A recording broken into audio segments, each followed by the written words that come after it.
Je n'aurais jamais dû descendre dans cette grotte. Je le sais maintenant. Mais certaines vérités ne sont révélées que trop tard, alors qu'il n'y a plus de retour en arrière possible. Au début, ce n'était qu'une excursion inoffensive, une de ces expéditions amateurs que des groupes d'aventuriers organisent pour explorer des grottes mal cartographiées. Je faisais partie d'un club de spéléologie, pas professionnel, juste un groupe de personnes curieuses et enthousiastes. La grotte se trouvait à l'intérieur de l'État, dans une zone entourée de légendes anciennes.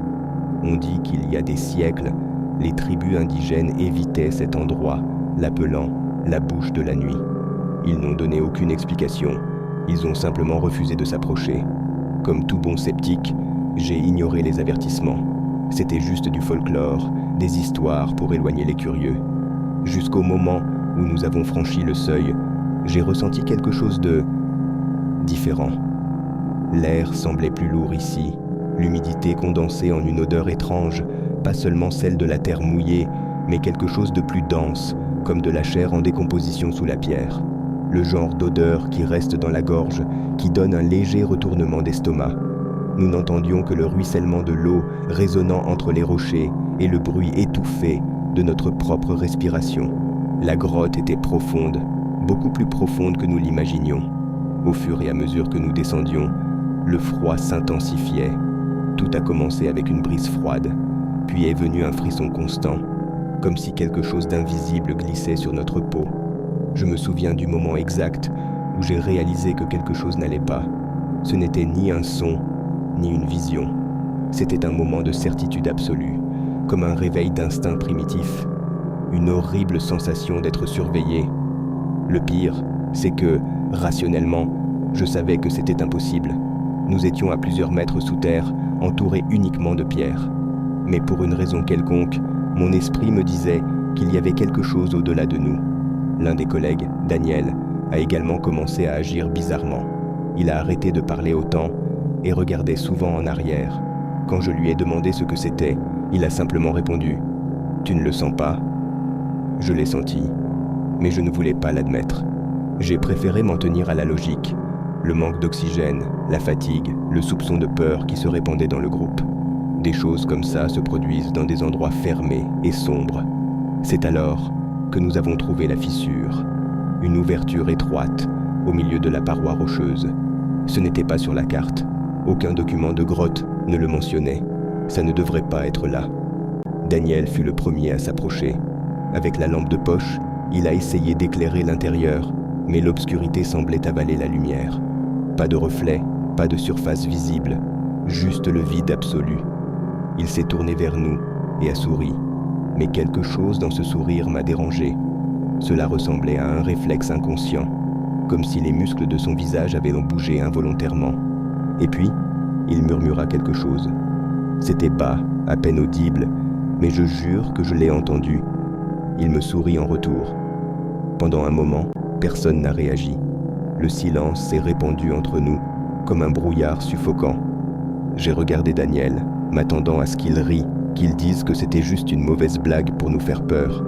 Mais il se tenait là, immobile, scrutant l'obscurité de la crevasse, comme si quelque chose à l'intérieur avait attiré son attention d'une manière qui allait au-delà de la curiosité. La lumière de la lampe de poche vacillait légèrement, comme s'il y avait une interférence, un poids invisible modifiant son intensité. Je m'approchais lentement, essayant d'ignorer le froid qui me parcourait la nuque. L'air semblait plus épais autour de la fissure, et un son à peine perceptible provenait de l'intérieur. Un murmure. Ce n'était pas l'écho de nos voix, ni le bruit du vent.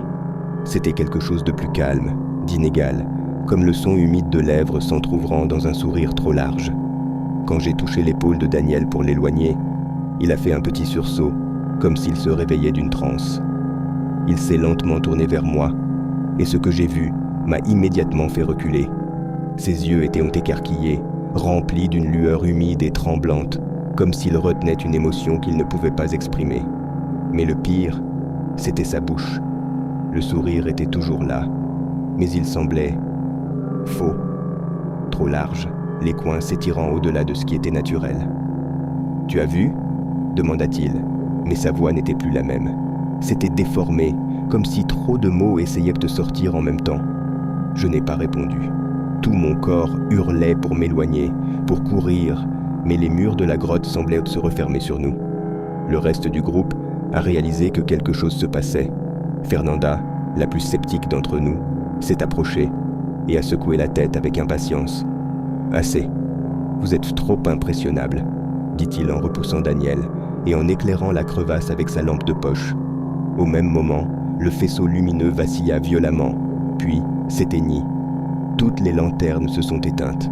Nous étions plongés dans une obscurité si absolue qu'il a fallu un certain temps à mon esprit pour réaliser que mes yeux étaient encore ouverts. Alors nous écoutons. C'était un rire, mais pas un rire humain.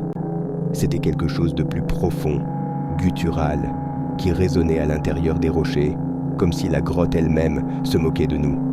Et puis, parmi les murmures qui serpentaient dans l'obscurité, l'un d'eux se détacha. Il murmura doucement, presque affectueusement, directement contre mon oreille. « Maintenant, toi aussi, tu souris. » La lumière s'est rallumée, mais quelque chose n'allait pas. Daniel n'était plus là. Nous n'avons pas entendu ses pas. Il n'y avait aucun cri, aucun signe de mouvement. Il a juste disparu. Fernanda était haletante, plus pâle que je ne l'avais jamais vue auparavant. Les autres étaient figés, essayant de comprendre ce qui venait de se passer. Mais je le savais. Je savais que Daniel était toujours là, quelque part, dans cette obscurité impossible. Et il souriait. Je ne peux pas dire combien de temps nous sommes restés là, paralysés, attendant que quelque chose se passe. Le silence qui suivit était pire que le rire.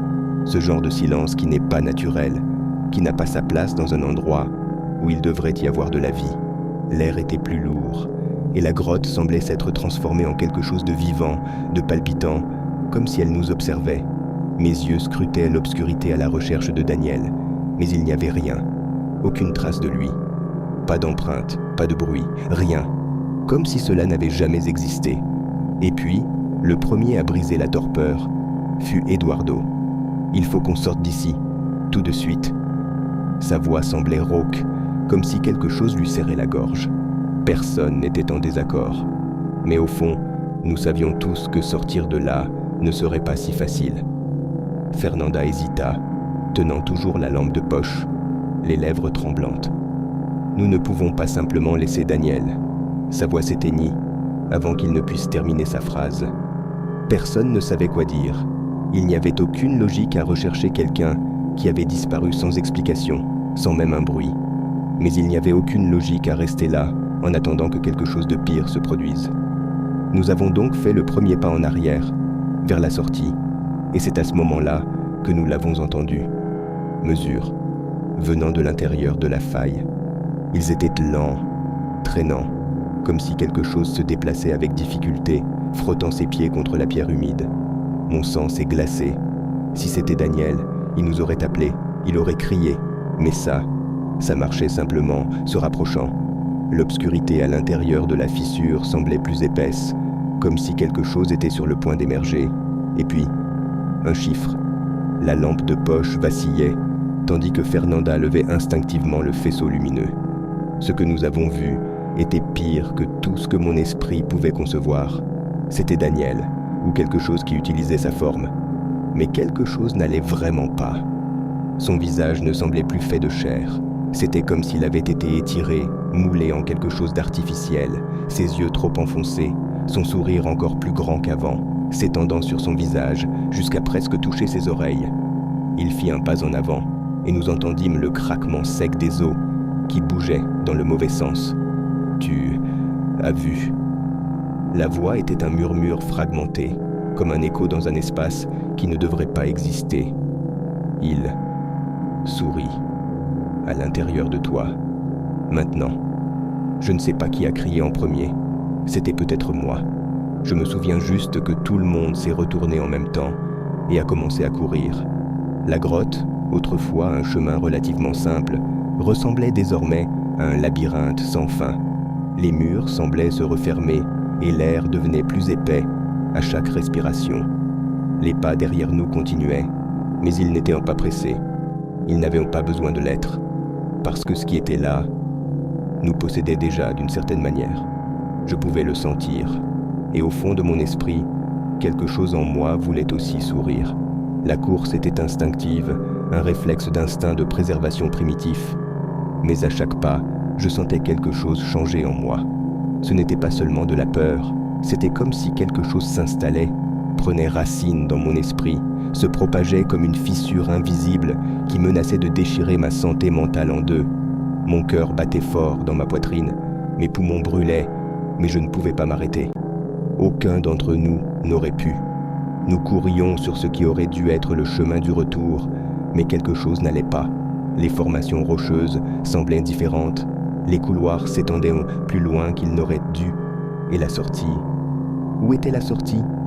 Chaque virage nous ramenait au même point, comme si nous tournions dans un cycle sans fin à l'intérieur d'une bouche affamée qui ne nous laisserait jamais sortir.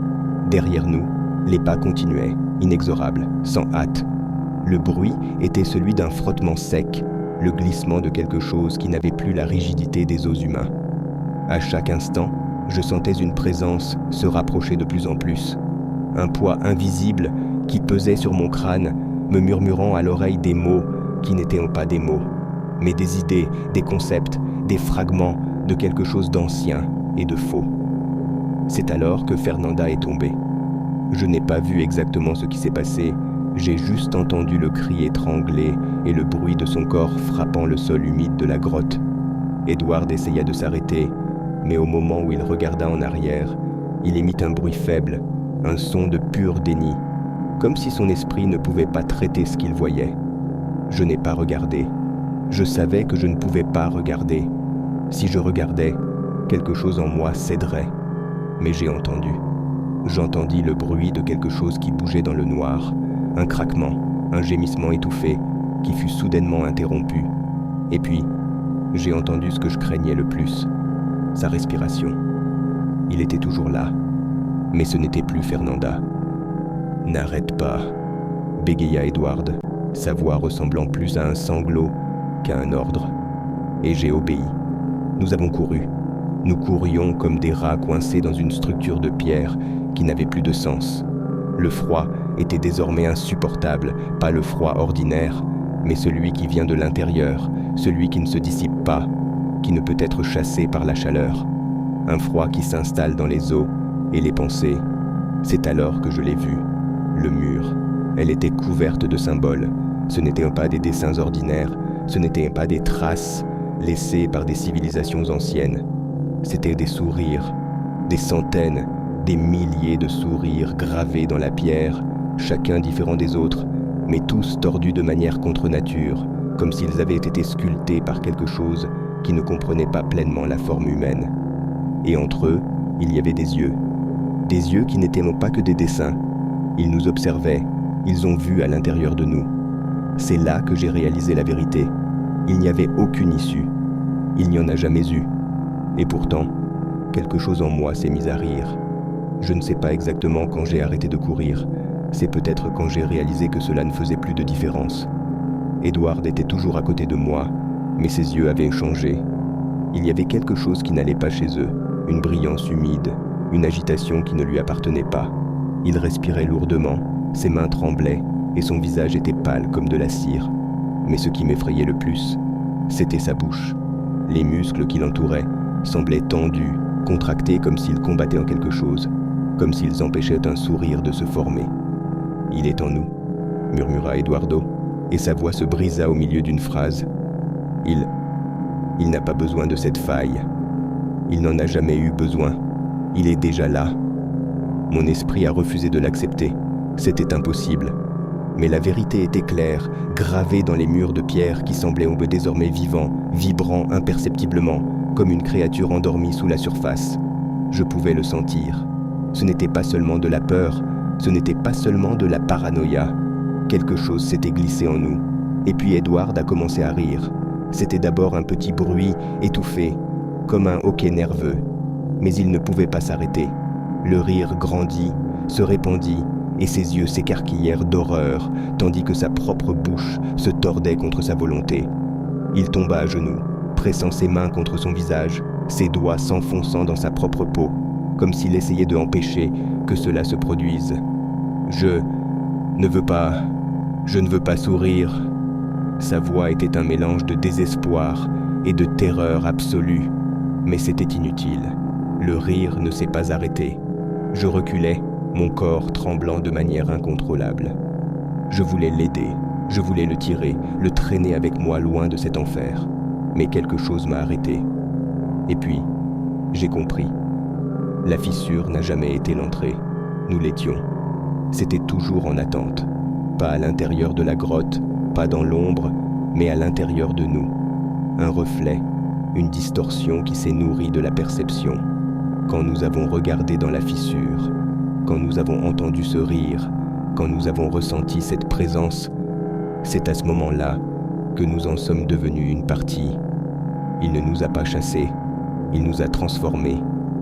Eduardo tomba en arrière, les yeux fixés sur le plafond de la grotte. Sa bouche était ouverte dans un sourire large et grotesque, plus grand qu'il n'aurait dû l'être.